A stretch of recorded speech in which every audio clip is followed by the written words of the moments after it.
For all the latest updates, subscribe to News9. Hello, you're watching News9 Digital with me, Amrita. And I'm going to be telling you a curious story about how one Indian origin man has went on to dupe an entire world over the impact of hydroxychloroquine drug on COVID-19 patients. Now, we are all very well aware about this famous research paper based in the United States which claimed that the hydroxychloroquine drug, an anti-malarial drug, in fact raised the risk of COVID-19 patients dying of heart failures. This impact of a preprint study like this paper was huge, that it was published in a world-renowned medical journal, The Lancet, and even the New England Journal of Medicine, whose impact was further far-reaching, which influenced the government policies across the globe, and even the World Health Organization went on to halt the hydroxychloroquine trials for a brief period of time over this latest research.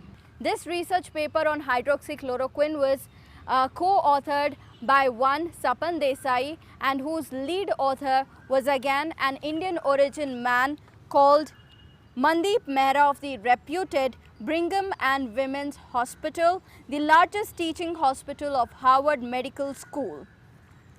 At the heart of the controversy is Sergio Spear Company and its CEO Sapan Desai, who provided with the database needed for the research. So the Sergio Spear Company is described as the healthcare data analytics and medical education company, which claims to have provided this research paper with more than 96,000 COVID-19 patients' data from across the globe. The discrepancies first reported by The Guardian was based on the Australian data which was included in the hydroxychloroquine study as well. So this particular data which was compiled by Sergio Spear from Australian hospitals included 5 hospitals from Australia recording 600 Australian COVID-19 patients and 73 Australian deaths as of April 21st. But the crux is that the Johns Hopkins University, which has been following the data with regards to COVID-19 cases and deaths from across the world, reported only 67 Australian deaths due to COVID-19 as of April 21st, not 73 Australian deaths as claimed by Sergio Spear Company. Moreover, The Guardian, when it reached out to 5 hospitals in Melbourne and 2 in Sydney, found out that the hospitals in fact had no idea about what the Sergio Spear Company was in the first place.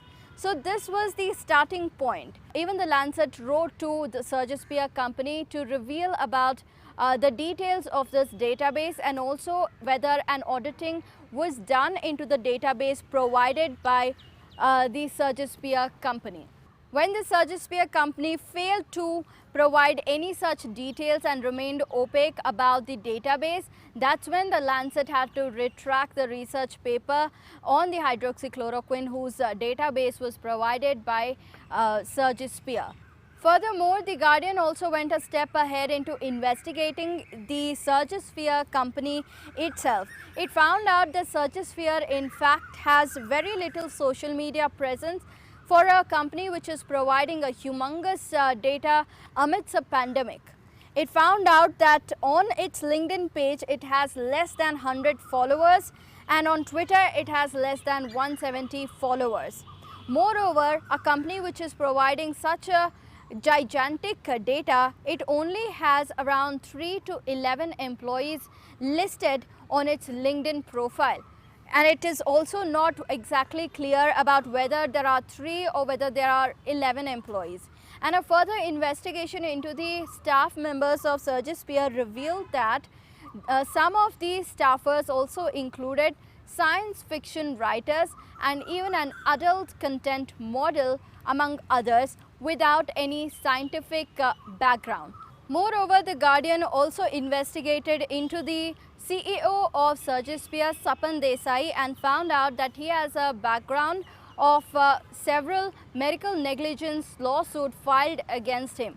There were 2 as far as 2019 was concerned. Now, Sapan Desai, in his defense, has said that he stands by his database But he refused to explain how hospitals joined the database and the network of Surgisphere and sync the data along with them. As of now, the World Health Organization has already spoken about the research paper as well, and this is what they had to say. Moreover, Mandeep Mehra, who lead authored 2 papers in which the database was provided by Surgisphere, went on to clarify that he should have cross-checked with the database and asked for the details.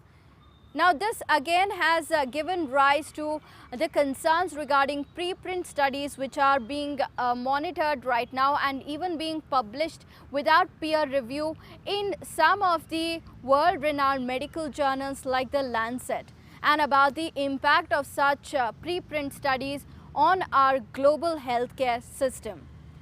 You can leave in the comment section down below what you think of Surgisphere and the preprint studies which are coming into the scientific forum now. Also like, share and subscribe to News9 Digital.